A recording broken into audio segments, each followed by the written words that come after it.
Champion trophy, Shakib লিটনকে দলে ফিরবেন, যা বললেন বাংলাদেশের হেড কোচ সিমন্স।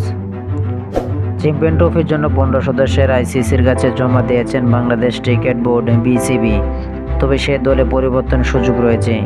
টুর্নামেন্টের অংশগ্রহণকারী দলগুলো নিজেদের ঘোষিত স্কোয়াডে চাইলে পরিবর্তন আনতে পারবে, আর সেই পরিবর্তন স্কোয়াড 12 ফেব্রুয়ারির মধ্যে আইসিসির কাছে জমা দেওয়া বাধ্যকতা রয়েছে।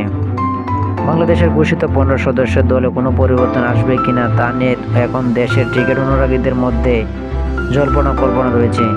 বিশেষ করে চ্যাম্পিয়ন ট্রফি দলের সুযোগ না পাওয়া পাত্তা দুই বড় নাম সাকিব আল হাসান এবং লিটন দাসকে চূড়ান্ত দলে রাখা হবে কিনা সে প্রশ্নের জোরে দেওয়া হয়েছে হেড কোচ ফিল সিমন্সের দিকে।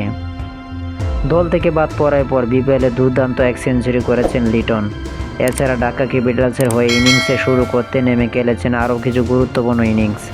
তাই লিটনকে শেষ পর্যন্ত চ্যাম্পিয়ন ট্রফিতে দলের অন্তর্ভুক্ত করা হবে কিনা সে বিষয়ে জানতে চাওয়া হলে কোচ সিমন্স সরাসরি কিছু বলেননি।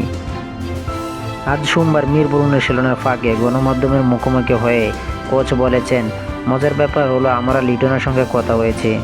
যখন দল নির্বাচন করা হয়েছে তখন প্লেয়ার হিসেবে নিজেকে স্কোয়াডে না পেয়ে নিশ্চয়ই লিটন দাসের মন খারাপ লেগেছে।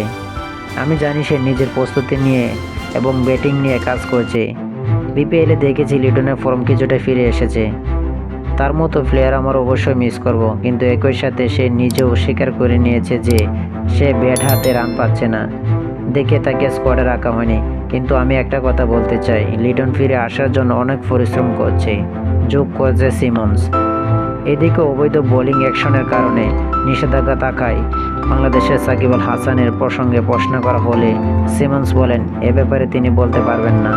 প্রসঙ্গ আগামী 19 ফেব্রুয়ারি পাকিস্তান নিউজিল্যান্ড ম্যাচ দিয়ে পর্দা উঠবে চ্যাম্পিয়ন ট্রফির।